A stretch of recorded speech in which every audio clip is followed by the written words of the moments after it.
Hi there! Welcome back to American Lingo Academy. I'm Luna, and today we're going to learn another 10 common English phrasal verbs that native speakers use all the time. These are really useful phrasal verbs that you'll hear in everyday conversations, so make sure you practice them. I promise by the end of this video, you'll feel much more confident using these phrasal verbs. All right, let's get started.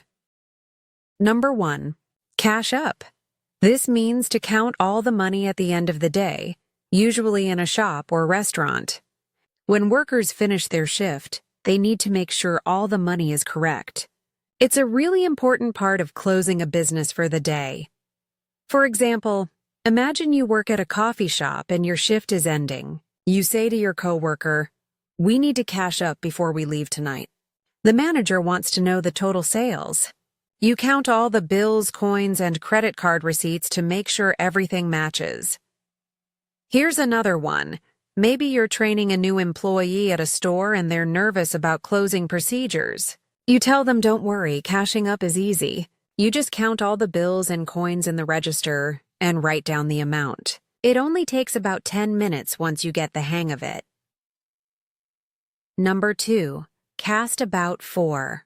This phrasal verb means to search for something, usually when you're feeling a bit desperate or unsure. It's like looking around in different directions trying to find an answer or solution. You're not quite sure where to look, so you search everywhere. For example, let's say you lost your job and you need to find work quickly. You might tell your friend, "I've been casting about for any job opportunities. I'm checking every website and asking everyone I know. I really need to find something soon because my bills are piling up." Here's another one. Imagine you're writing an essay but you don't know what to say next. You're stuck and feeling frustrated. You could say, "I was casting about for the right words to explain my idea, but nothing sounded good enough. I must have rewritten that paragraph 5 times already." Number 3. Cast around for. This means exactly the same thing as cast about for. It means to search for something in different places or in different ways. Native speakers use both expressions interchangeably, so don't worry about which one to choose. For example, maybe your friend is trying to plan a birthday party but doesn't know what to do. She's been thinking about it for days. She says, "I'm casting around for some creative party ideas. Do you have any suggestions? I want it to be special and memorable." Here's another one. Perhaps you're in a meeting and your team needs a solution to a problem that's been bothering everyone. Someone might say, "We've been casting around for ways to save money, and I think we finally found a good strategy. It took us weeks, but I believe this will work." Number 4. Cast aside. This one means to reject something or throw it away because you don't need it anymore. It can be used for objects or even for ideas and people, though that sounds a bit harsh. When you cast something aside, you're basically saying it has no value to you anymore. For example, imagine you're cleaning out your closet and finding old clothes that don't fit. You say to yourself, "I'm going to cast aside anything I haven't worn in 2 years. It's time to make space for new things. Maybe I'll donate these to charity instead of just throwing them away." Here's another one. Maybe someone had big dreams when they were young, but gave up on them for practical reasons. You might say, "He cast aside his dream of becoming a musician and chose a safer career instead. Sometimes I wonder if he regrets that decision." It's sad when people give up on what they really love. If you're enjoying this lesson and learning something new, please hit that like button and subscribe to our channel. It really helps us keep making these videos for you every single day. We appreciate your support so much. Thank you. Now let's continue with more phrasal verbs. Number 5. Cast off. This phrasal verb has a couple of meanings. The most common one is about boats. It means to untie a boat and let it leave the dock. But it can also mean to get rid of something you don't want anymore, similar to cast aside. For example, you're going on a boat trip with friends and everyone is excited. The captain says, "All right, everyone, we're ready to cast off." Make sure you're all on board because we're leaving now. It's a beautiful day for sailing. Here's another one. Maybe you went through a difficult time in your life, but you're feeling better now. You're ready for a fresh start. You could say, I've finally cast off all those negative feelings. I'm ready to move forward and be happy again. It feels like a weight has been lifted off my shoulders. Number 6, cast out. This means to force someone to leave a place or a group. It sounds quite formal and is often used in religious or historical contexts, but you can still hear it sometimes. It's a strong expression that suggests rejection. For example, imagine you're reading a history book about old communities and their strict rules. It might say, anyone who broke the rules was cast out of the village and could never return.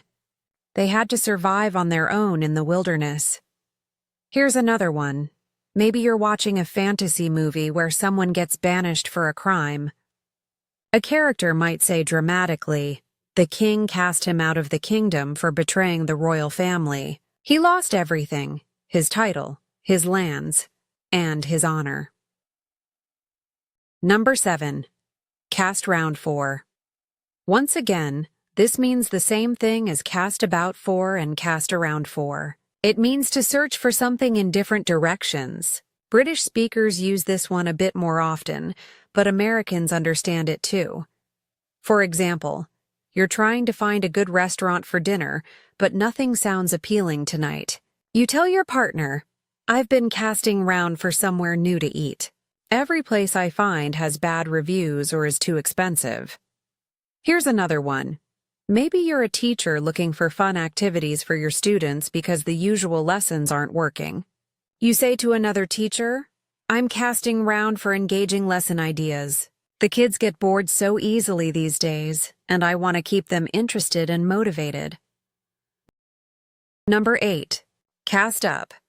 This is not very common in everyday conversation, but it means when something is washed up onto the shore by the ocean. You might also hear people use it to talk about bringing up old problems or arguments from the past. For example, imagine you're walking along the beach after a big storm the night before. You notice lots of interesting things and say, look at all these beautiful shells that were cast up by the waves last night. There's so much treasure here. Here's another one. Maybe you had an argument with someone years ago, and they suddenly mention it again during a new disagreement. You might feel frustrated and say, why do you always cast up that old mistake? I apologized a long time ago. Can't we just move on and forget about it? Number 9, catch at. This means to try to grab or hold on to something quickly, often in a desperate way. You reach out suddenly because you need to catch it before it's too late. For example, you're walking on an icy sidewalk in winter and you start to slip. Your feet slide out from under you. You catch at the railing to stop yourself from falling. That was so close you could have really hurt yourself. Your heart is racing. Here's another one. Imagine a little kid is reaching for a balloon that's floating away into the sky.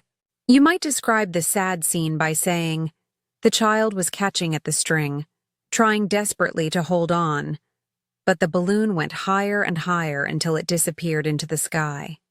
The child started crying. Number 10, catch on. This is a really useful one that you'll hear all the time. It means to finally understand something, or it can mean to become popular. When something catches on, lots of people start doing it or liking it. For example, you're learning how to use new software at work, and it's confusing at first. Nothing makes sense. After a few days of practice, you say to your boss, I'm starting to catch on now. It's making much more sense than it did last week. I think I'll be pretty good at this soon. Here's another one. Maybe there's a new dance trend on social media that everyone is talking about. You tell your friend excitedly that dance is really catching on. I've seen at least 50 videos of people doing it today. I might try it myself later. Great job, everyone. You just learned 10 more phrasal verbs that will make your English sound more natural and confident. Remember, the best way to learn is to practice using them in your own sentences. Try to use at least one or two of these in your conversations this week. If you enjoyed this video, please give it a thumbs up, share it with your friends who are learning English, and don't forget to subscribe. We post new videos every single day to help you improve your English. Drop a comment below and let me know which phrasal verb was your favorite, or which one you found most useful. Thanks so much for watching, and I'll see you in the next lesson. Keep practicing and stay confident.